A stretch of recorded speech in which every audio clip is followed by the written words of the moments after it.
William Clark and Little Milton for the blues break this morning.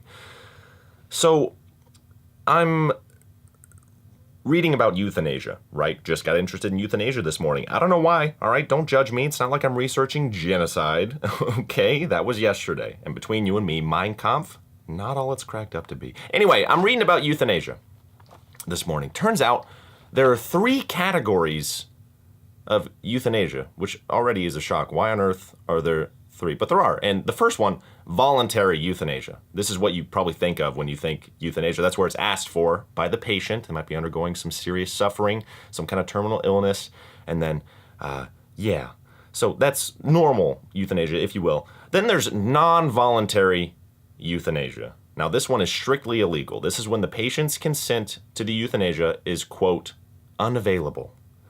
Meaning they didn't get permission from the person they're euthanizing. Understandably illegal. And the list should end there, okay? That's the 2 circumstances that can happen with euthanasia. That is, you get permission or you don't. But no, there's one more, and that's involuntary euthanasia.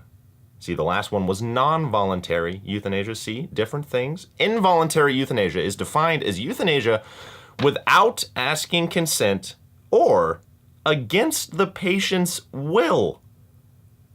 And this is my favorite part right here. In the Wikipedia page for euthanasia, after that definition, it says that involuntary euthanasia is, quote, illegal in all countries and is usually considered murder. Usually? You know, ending someone's life without asking consent or against their will?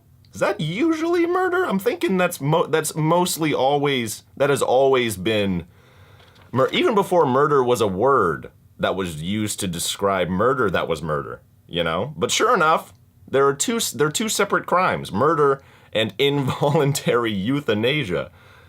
And this is the really crazy part. I dug a little deeper on top of that. I found out that the minimum sentence for murder in the United States is 25 years.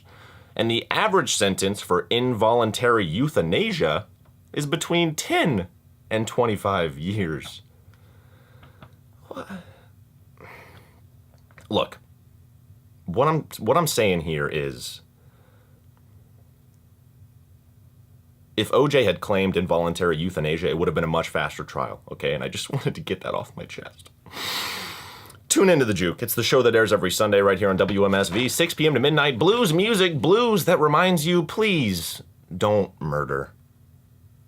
Involuntarily euthanize, okay? Just knocked a fat 15 off your sentence. You're welcome. Muse, up next. I got Dig Down. I'm Brock St. Clair.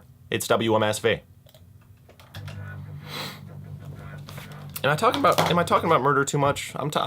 It's been very dark recently. I don't know why. I'm doing fine. In case you're worried, I feel great. I don't know what it is. Murder just it pops its little head. Sorry about that.